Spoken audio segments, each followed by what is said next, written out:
Hi, it's Tod of Tods Stuff here, and today we're going to talk about a medieval crossbow, the various parts of it, how they function, why they're there. Just give you a bit of a general overview really of why they look like they do and why they function like they do really. Okay, so we'll start by taking this one here apart. So this is a goat's foot bow. So the first thing is we've got two pins, or a pin here, single pin going all the way through, which is the pin that the goat's foot lever mounts on. So basically that hooks onto the string, hooks onto those pins there, and then you pull the lever back. So we'll start by taking the trigger out. Now you can knock this pin out. I actually find it easier, because it's quite a tight fit, to just twist it out. So I'll just do it with a drill. Okay. So very ordinary steel pin. Then we have the trigger here with the two springs on it. Then I shall tap the axle for the nut out. So again, just a steel pin for the axle. You've got the nut here. Pop that down. Now we'll come on to the front of the bow. This is where you've got the wedges. This bow obviously has got bow irons. Sometimes they used to lash them. So I'm just going to tap the wedges out. So we're just loosening up now.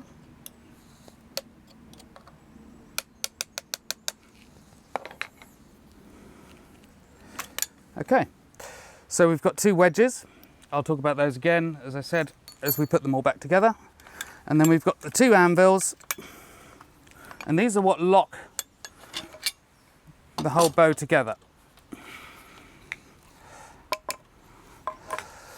So basically you've got two C-shaped bits of steel, I guess they are. Be very careful to be parallel. Then you've got the two bow irons here, one on either side obviously, and then the stirrup itself. So obviously when you assemble the whole bow, you need to put this on before you put the string on. Okay, so we'll start, as we put the thing together, we'll talk about the various bits, but I'll just start here with the stock, because this is obviously where we begin. Hunting bows, very often, they were quite inlaid, a little bit of decoration here and there, bits of bone, bits of horn and so on. Now, the fruit woods are much, much better at inlaying than things like oak, for instance, which you could use for a stock, or ash.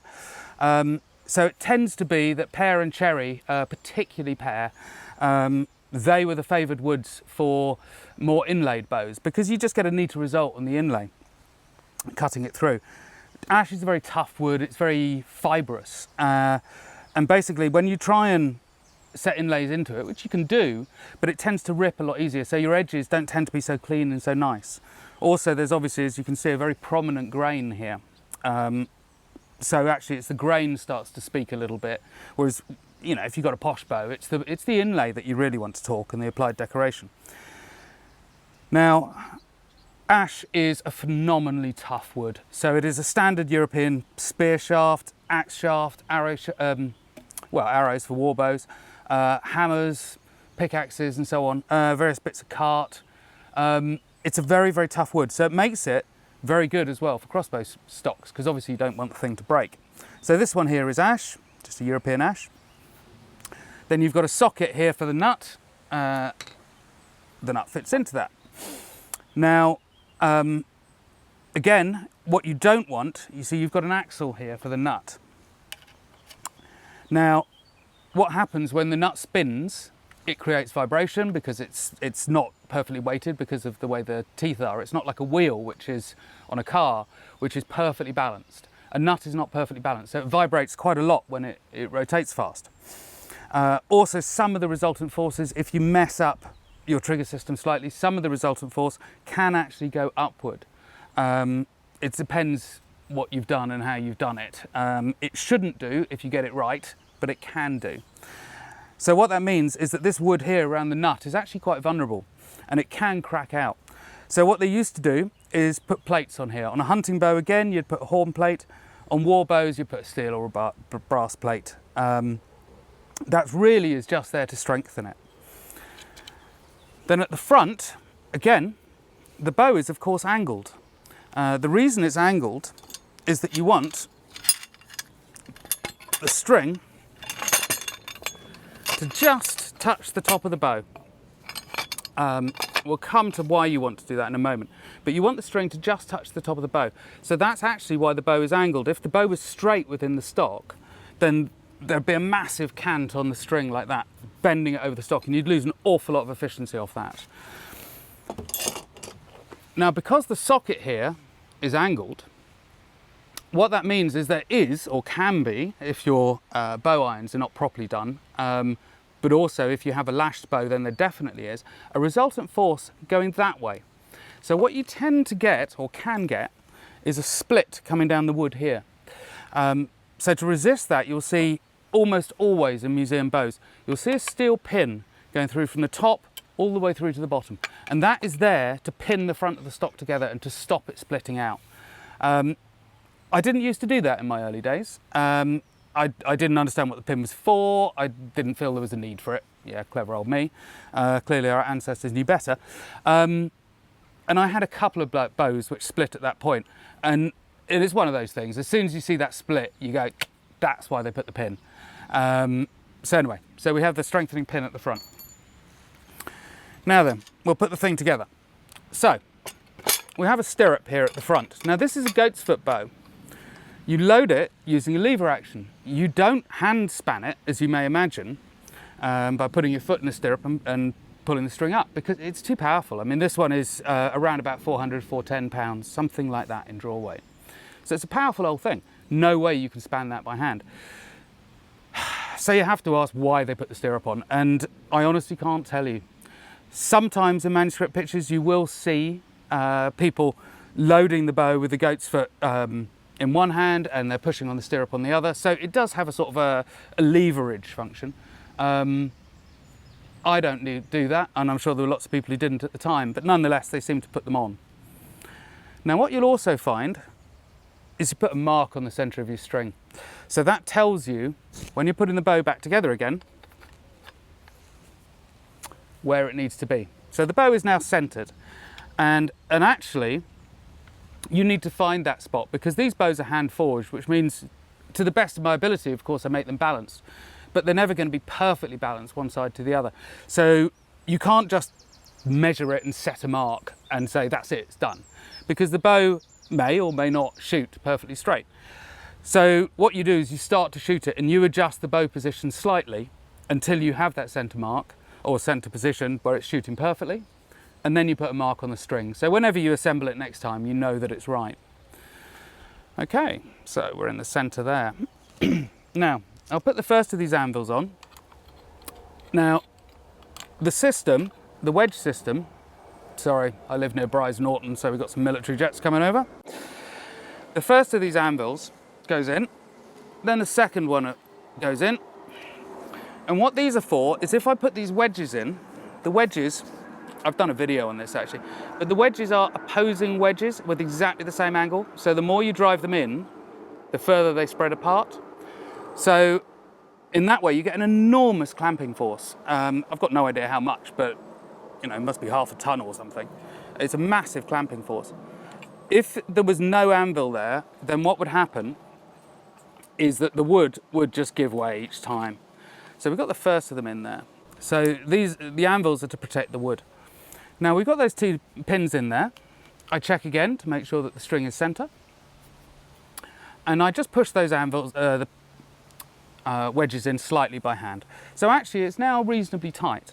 I'll now tap it up. I'm just holding that one there to stop it moving too much. Doesn't need much, you don't have to give it loads of force. Just try and balance them up a little bit. Now what you'll find with a new bow as well is that the wood will bed in a little bit. So actually, as you start to shoot it, for the first, I don't know, 50 shots, you want to just check the wedges every 5 shots, 10 shots, just to make sure that they're nice and tight.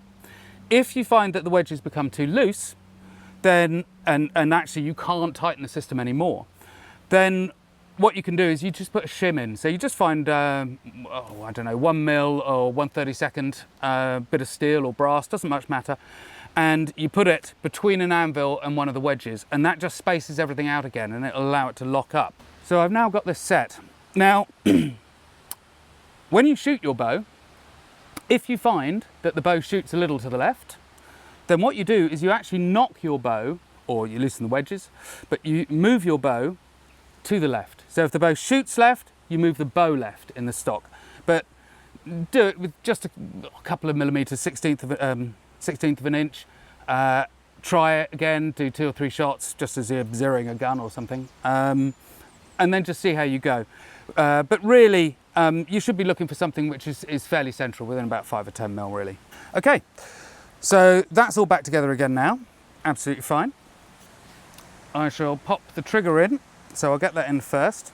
Oh, actually, talking of the trigger, you've got a couple of leaf springs here, and they bear down onto the inside of the socket. And they just allow the trigger to return. I'll show you in a moment how we do that. So I'm just waggling that in, lining the holes up.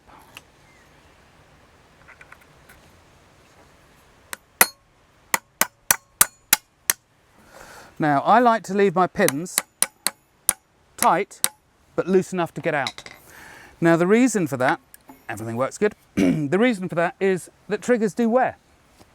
And so if you find that your trigger is becoming light, then you can reface the front of your the sear on your trigger bar, or you can have a look at refacing the sear plate inside the nut here, the little notch where the sear sits. Failing that, you can always just knock the nut out and then put a replacement nut in. It's all this kind of maintenance that, of course, they had to do back in the day. You know, we just have an expectation now, if you spend a deal of money on something, that it will work forever, you know. I mean, when I was a kid, you had to get a car serviced every 3,000 miles. You know, now it might be 20,000 miles. But these things, you have to, if not service them, keep an eye on them. But, you know, my bows are very reliable. So I don't have to do that very much. I've only, I think, probably twice in 10 years sent new nuts out. But actually, I'll mention that. While we're on the subject of nuts, obviously if that is being loaded by the string, fully spanned, I pull the trigger, it spins. Now, if I do that and I let go of the trigger straight away, then what happens then is the nut will come around, and the sear plate on the nut will come around and whack the front of the sear, and it will clip it and it will round it off. So basically what you mustn't do is this. And you can see how it's just immediately come to a stop. It didn't freewheel.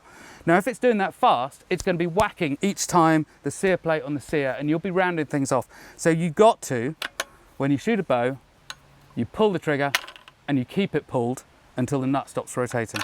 So then we've got the goat's foot lever here. Now, like I said, this is about 410 pound. Much too powerful for me to load by hand. So we use a goat's foot lever.